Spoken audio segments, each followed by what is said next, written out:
Interest rates will always go up and down, and I've never guaranteed that interest rates would never go up, and you and I have had a very concise exchange on that subject just before the last election. Well, yeah, but your advertising did. Well, the advertising just very briefly at the early part of the campaign, and then that It said stopped. keep interest rates at record lows. Well, that promise is broken, isn't it? Yeah, well, that particular advertisement lasted 2 nights and then it disappeared, and you didn't get out of my mouth.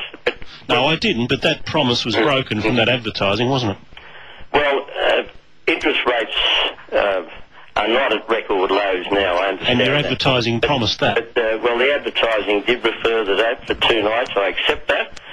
So it's a 2-night promise, Prime Minister. No. Well, look, are you asking me the question? Oh, well, look, you know, Labor's going after you on the basis of broken promise. Now, I understand that, and And the advertising does now look dishonest. Yes, well, look, I acknowledge what was said.